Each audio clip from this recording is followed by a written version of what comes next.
నమస్తే రమగారు. నమస్తే జయ. రమగారు, మనం పుట్టుమచ్చలు చూస్తూ ఉంటాం. వీటికి మచ్చ శాస్త్రం కూడా ఉన్నట్లుంది ఒకటి.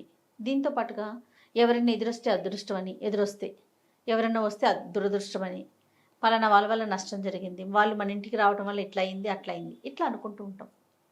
మన కష్టాలకి బాధలకి ఇంకొకరిని మనం ఆపాదించేసుకుంటూ ఉంటాం.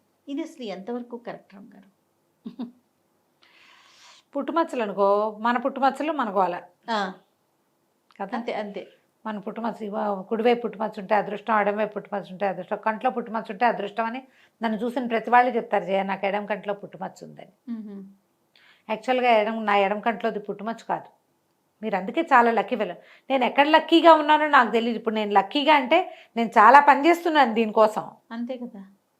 మామూలుగా బాగుంది నా జీవితం. బాగుంటానికి అవకాశం ఉన్న సందర్భాలు ఉన్నాయి నాకు. లక్కీ ఎలా ఉంటుంది?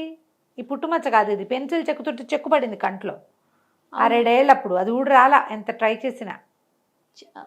పెన్సిల్ షార్ప్ లేవు మా చిన్నప్పుడు. బ్లేడ్ పెట్టి టుక్కు చెక్కేసి పెన్సిల్ చెక్కిపోసేదాన్ని. చాలా పెన్సిల్ చెక్కేపిచ్చి నాకు. ఇప్పుడు కూడా చిన్నప్పుడు అందరూ చేస్తారు జయ, ఎవరు మాత్రం అల్లరిగా ఉండరో చెప్పు. కానీ మీరు మరీ ఎక్కువ ఉన్నారు రమ్మ గారు. ఏ సందర్భం వచ్చినా మీ అల్లరి బయటపడుతుంది. ఇప్పుడు కూడా నేను ఇట్లా షార్ప్ చేస్తానా, అది అలా వస్తుంటే సంతోషం వస్తుంది నాకు. తిప్పేస్తా ఉంటారా? బాగా తిప్పుతాను. ఓకే. పెన్సిల్ ఆ చెక్కటము అలాంటివి సరదాగా ఉండేది. 7-8 ఏళ్ళు ఉన్నాయి నాకు. పెన్సిల్ చెక్కు పడింది కంట్లో. అది మచ్చగా 2-3 రోజులు కళ్ళు నొప్పి ఉండేది. ధన్వంతరి గారి దగ్గర తీసుకెళ్ళేది మా అమ్మ. ఆయన ఫోర్సెప్స్, ఆయన ఆప్థాల్మాలజిస్టే, కళ్ళ డాక్టర్ అయ్యేవారు. జనరల్గా డాక్టర్గా కూడా చూసేవారు. దీంతో తీయటానికి చాలా ట్రై చేశారు, రాలేదు. ఏం చేస్తారు, కంట్లో నుంచి తీస్తే పిల్లలు ఊరుకుంటారు. ముందు మనం అసలే ముందు టపాసు. అయితే ట్రై చేసి వదిలిపెట్టేశారు. వద్దా, మా కంటికి ఏదైనా ఇబ్బంది అవుతుంది, చూద్దాం ఏదైనా ప్రాబ్లం అయితే అన్నారు. అప్పుడు ఏమిటో అవేసి ఇవేసి చనుబాలు వేసి బయటకు వచ్చేస్తుందని ట్రై చేశారు. ఏం రాలా. తర్వాత అప్పుడు ఇప్పుడే కాదు, అప్పుడు కూడా ఇబ్బంది పెట్టాల. 2వ రోజుకో 3వ రోజుకో దాని దారిని నోరు మూసి కూర్చుంది, నా దారి నేను స్కూల్కి పోయేదాన్ని. అలాగే ఉండిపోయింది. అది మచ్చలా ఉండిపోయింది, పుట్టుమచ్చ అలా ఉండిపోయింది. 8వ ఏట వచ్చింది. అది నేనే పెట్టుకున్న మచ్చ. ఇప్పుడు అదృష్టాలు దురదృష్టాలు బర్త్ మార్క్స్గా ఉండేవి చాలా తక్కువ. తర్వాతే వస్తాయి పుట్టుమచ్చలు చాలా మందికి. అది వదిలేయండి. ఎవరైనా ఎదురొస్తే బాగుంది మనకి, ఎవరైనా ఎదురొస్తే మన పని చెడిపోయింది. మన పని చెడిపోవటానికి కానీ బాగుపడ్డానికి కానీ నిజంగా ఎదురుగుండా వచ్చిన వాళ్ళు ఏ రకంగానూ కారణం కాదు. మనకు ఒక సాటిస్ఫాక్షన్ వస్తుంది, ప్రజల తాలూకు నమ్మకం అది. అంతే. మనకి ఎదురొచ్చిన వాళ్ళకి బ్రహ్మరథం బట్టి వాళ్ళ వల్ల పని బాగా అయింది, నీ పని చెడిపోయింది కాబట్టి వాళ్ళని తూర్పారు పడతామంటే ఎట్లా? నీ చేతకాంతనం వల్ల పని ఆగిపోతే వాళ్ళని అంటావా అంటారు కదా. వీళ్ళు ఎదురొచ్చారు, మంచి శకునం మంచిది అని మనసులో చెప్పుకుంటావు, కానీ వాళ్ళకి ఏమైనా పీటేసి హారతిస్తావా? నువ్వు ఏం చేయవు. మళ్ళీ నెక్స్ట్ టైం పనికి వెళ్ళేటప్పుడు వీళ్ళే వస్తే బాగుంటుంది అనుకుంటాం, అంతే తప్ప ఇక చేయవు. కానీ ఎవరైనా ఎదురొచ్చినప్పుడు మన పని అవ్వకపోతే వీడొట్టి పాపిష్టి వదాన్ని 10 మందిలో ప్రచారం చేస్తాం. మళ్ళీ వాళ్ళు రాకూడదని కోరుకుంటాం. ప్రచారం ఎక్కువ. ఇప్పుడు చూడు, నువ్వు మంచి మాట స్ప్రెడ్ అవ్వదండి కదా, చెడ్డ మాట దుర్గంధం తొందరగా స్ప్రెడ్ అవుతుంది. డైరెక్ట్గా వాళ్ళకే అటాక్లు ఇచ్చేటట్టుగా తయారవుతాం మనం. ఇవి తప్పు. ఒక పని సరిగ్గా దాన్ని మనం ఏంటంటే ఏదైనా శుభకార్యం మీద వెళ్ళేటప్పుడు ఆ పని సరిగ్గా సజావుగా అవ్వాలంటే అన్ని ఎలిమెంట్స్ బాగుండాలని మనం ఆలోచించడంలో తప్పు లేదు. కానీ ఏదైనా ఒక పని ఆగిపోవటానికి ఎదురొచ్చిన వాడే కారణం అనడం తప్పు. మనం అందరు ఇప్పుడు ప్రశ్న ఏం వేస్తారు, మరి అది కరెక్ట్ అయినప్పుడు ఇది కూడా కరెక్టే కావాలి కదా. కరెక్టే అయ్యి ఉండొచ్చు, వాడికి నీకు కుదరలేదు, వాడు ఇంకోళ్ళకి కుదురుతాడు బహుశా. ఇప్పుడు చూడు, ఇప్పుడు ఏదో ప్రమాదం జరిగింది, ఇప్పుడు వాళ్ళంత వర్షాలు అక్కడంతా మునిగిపోతారు, చాలా మంది నష్టపోయారు. ఈ నష్టంలో లాభపడే వాళ్ళు లేరా? ఉన్నారా లేదా? పాలు అమ్మేవాళ్ళు, నీళ్ళు అమ్మేవాళ్ళు, ప్లాస్టిక్ సామాన్లు అమ్మేవాళ్ళు, కూరగాయలు, అందరికి సరుకులు అమ్మేవాడు, కూరగాయలు, వాళ్ళందరూ సంపాదించుకుంటారు కదా. కరోనాలో ఎంతమంది నష్టపోయారు, అంతమంది లాభపడ్డారు అమ్మగారు.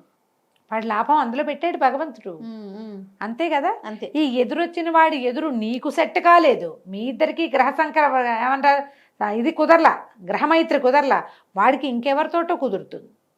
తప్పు పట్టకూడదు, వీళ్ళ వల్లే అనకూడదు. మనకేంటంటే ఏదైనా ఒక పని అయిపోతే, నా ప్రతి పని ఏదైనా అవ్వకపోతే వీళ్ళే కారణం దాన్ని తోసేయటానికి చూస్తాం చేయమని. చాలా సహజంగా చూస్తారు రమ్మ గారు, చాలా మందిని చూశాను. చాలా మంది ఉంటారు. చాలా వీళ్ళ వల్లే నువ్వు పొద్దునే నువ్వు ఎదురొచ్చావు, పొద్దునే నువ్వు తుమ్మేవు, పొద్దున నువ్వు కాదన్నావు, ముందు నువ్వు నెగిటివ్గా మాట్లాడావు కాబట్టి పని అవ్వలేదు. అంతే. ఒక చిన్న సక్సెస్, చిన్న అప్రిసియేషన్ వచ్చినా కూడా అది నా ప్రతిభ అనుకుంటాం. అలాగే చిన్న విమర్శ వచ్చినా కూడా అది మీ అందరి వల్లే అని అనుకుంటాం. ఇది లోక సహజంగా ఉండేది. ఈ రకమైన ఆలోచన ధోరణి ఎప్పుడైనా వన్స్ ఇన్ ఎవే లేదో పర్వాలేదు, కానీ దీని మీదే ఉండకూడదు. మంచి పద్ధతి కాదు. మీరు అప్పుడు ఏం చేస్తారు? స్వశక్తిని నమ్ముకోరు, దైవానుగ్రహాన్ని నమ్మరు, ఈ పిచ్చి వాటి మీద పడతారు. అవును. రెండు కదా పాయింట్లు, మెయిన్ పాయింట్లు ఏంటి? అంతే. ఒకటి నువ్వు చేసే పని, రెండోది భగవంతుడి యొక్క అనుగ్రహం. నీకు మొత్తం ప్రకృతి నీకు అనుకూలంగా స్పందించడం. ఈ ప్రకృతి ఆధారమే భగవంతుడు, ప్రకృతికి ఆధారభూతుడు ఆయన. అంతే. ఇప్పుడు ఇందులో ఈ ఎదురు రావడం రాకపోవడం పాయింటే లేదు. ఒకవేళ నీ పని అయ్యేదంటే మంచి వాళ్ళే వస్తారు, ఎవరైనా వచ్చినా రాపోయినా నీ పని అయిపోతుంది. రోజు చూసుకుంటావంటే ఎట్లా కుదురుతుందమ్మా? ప్రతిరోజు కుదరదు కదా. ప్రతిరోజు కుదరదు. అందుకని ఏం చేస్తావు? ఏదైనా ప్రత్యేక వాటికి ముహూర్తం పెట్టుకుంటాం, మంచి సమయం చూసుకుంటాం. ప్రత్యేకమైన వాటికి మీద వెళ్ళేటప్పుడే మంచి ఎదురు రావాలని చూస్తాం. రోజు చేయకూడదు కదా అవి. అసలు మంచి పనులు సాగుతాయా? మీ జీవితం ఎంత ఇదైపోతుంది, కాంప్లికేటెడ్గా అయిపోతుంది కదా. ఇలాంటి కాంప్లికేషన్స్లోకి దిగద్దు.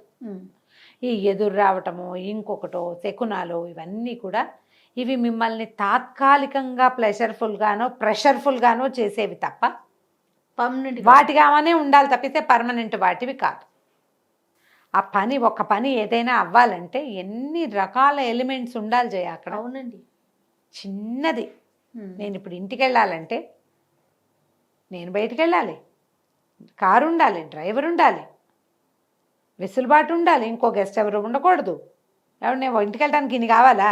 కానీ వచ్చాయి కానీ ఏ పనికైనా ఇన్ని ఉంటాయి కదా. ఖచ్చితంగా. అవునా కదా? ఈ ఇన్ని ఉండేటప్పుడు ఈ ఇన్నిటిని సమకూర్చుకొని మనం పని చేసుకోవాలి తప్ప ఇందులో వాడు ఎవడో ఉన్నాడని వాడిని కారణం చేసి వాడిని తిట్టి వాడిని అని గొడ్డొచ్చిన వేళ బిడ్డొచ్చిన వేళ ఇదొక పాయింట్ భలే నడుస్తూ ఉంటుంది. ఎవరో పెళ్లి చేసుకున్నారు, నెలలోనే మామగారు పోయారు, ఇంకా లేదా అత్తగారు పోయారు. ఈ అమ్మాయిని అంటావు. ఇప్పుడు మీ ఇంట్లో ఒక పిల్ల పుట్టింది అనుకో, ఆ పిల్ల పుట్టిన నెలకి పోతే పిల్లని బయట పారేస్తావా నువ్వు? పాడేయం కదా. కానీ దాన్ని అంటావు, ఈ పిల్ల పుట్టింది ఆయన పోయాడు. అవునవును. కాకతాళీయం అనరు దీన్ని. ఒక కాకి తాడి చెట్టు మీద కూర్చుంది, చాలాసేపు కూర్చుని అది రయ్యమని ఎగిరింది. ఇంతలో ఓ తాడి పండు 3 రోజుల క్రితం పండింది, పన్నా వద్దా అని చూస్తుంది, అప్పుడే పడింది. వెనక్కి తిరిగి కాక ఆశ్చర్యం, నేను ఇంత స్పీడ్గా ఎగిరాను, నా వల్లే తాడిపండు పడిందంటే నీకు అంత ఉందా శక్తి? అదే కదా. ఏమీ లేదు, కాకతాళీయము అంతే. ఇవి కూడా కాకతాళీయంగానే జరుగుతాయి. మనం ఓ వివాహం అనగానే మనం ఏం చేస్తాం? మంచి రోజు చూపించినట్టే ఏదో జాతకం, పేరు బలాలు 4 చూస్తాం కదా. అవును. చూసినప్పుడు ఇలా ఏదైనా విపత్కర పరిస్థితి జరుగుతుందని మనకు తెలిసి చేసుకోం కదా, చేయలేము. పైగా ఈ ప్రాణం వాన రాకడా ప్రాణం పోకడా ఎవ్వరూ చెప్పలేము. ఈ అమ్మాయి ఎట్లా కారణం అవుతుంది? ఒక ఆవు దూడ పుట్టింది, మా ఇంట్లో ఎవరో పోయారు, ఈ దూడ పుట్టింది ఆయన పోయాడు. ఏం మాట అమ్మా అది? ఏం మాట అది? దూడ పుట్టింది స్టేట్మెంటు, ఆయన పోయాడు స్టేట్మెంటు. దూడ పుట్టడం వల్లే అనకూడదు, ఆ వల్లని తీసేయాలి. ఈ రెండింటికి కనెక్షన్ కాదు, అదో వాక్యం ఇదో వాక్యం. ప్రజలు ఏం చేస్తారంటే ఈ 2 వాక్యాలని కలిపేస్తారు జయ. అవును రమ్మ గారు. కలిపి వీళ్ళు ఒకళ్ళు నోట్లో నాని రెండో చెవికి వెళ్తుంది. మీరు సాధారణ వాక్యాలు కూడా 5-6 చెవులు మారితే అదేదో విపరీతార్థం వస్తుంది. మొదటివాడు చెప్పిన వాక్యం చివరివాడి చెవిలోకి చేరదు అసలు. ఈ అక్కర్లేని మాటలు పెట్టి మేము ముందే అనుకున్నాము, ఈ పిల్ల మొహం చూసి అనుకున్నాము, పెళ్లి రోజే ఈయన కాలు జారి పడ్డాడు అయిపోతాడు అలాంటివి పుట్టించేస్తారు. ఈ అక్కర్లేని బాటలు మానేయండి. ఇవేమీ అందానికి ఆరోగ్యానికి ఉపయోగపడేవి కాదు.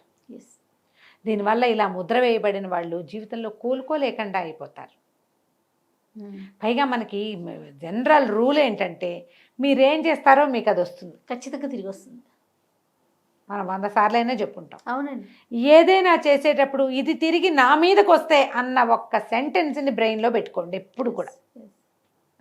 మీరు ఇలా ఏ వాగుడు పిచ్చి మాటలు మాట్లాడినా, ఏ అక్కర్లేని స్టేట్మెంట్లు ఇచ్చినా ఈ స్టేట్మెంట్ ఒక బాణం లాగా బూమరాంగ్ లాగా తిరిగి గర్రని తిరుగుతుంది, ఠగేమని మనకు తగులుతుంది.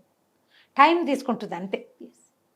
అందుకని ఈ వీటిని వదిలేసేయండి, ఇలాంటి ఆలోచనలు మానేయండి. Right. కాలం మారింది, ఎవరికి జరగాల్సింది వాళ్ళకి జరుగుతుంది. అంతే ఏది జరిగినా అంతా భగవదేచ్ఛ అని అనుకోవాలి. బలియసి కేవలం ఈశ్వరాజ్ఞ. ఒక అమ్మాయికి ఈ అబ్బాయితో పెళ్ళవటం భగవంతుడి మాట వల్లే అవుతుంది, భగవంతుడి ఆజ్ఞతోటి. ఒక వ్యక్తి మరణించడం భగవదాజ్ఞతోటే అవుతుంది. అది ఆజ్ఞ, ఇది ఆజ్ఞ. దీనివల్ల ఇది జరిగింది అని ఎలా అంటాం మనం? అనకూడదు కదా. ఇలా ఆలోచించండి, రైట్. అప్పుడు ఏ ప్రాబ్లమ్స్ ఉండవు. ఓకే రమ్య గారు, నమస్తే. నమస్తే జయ.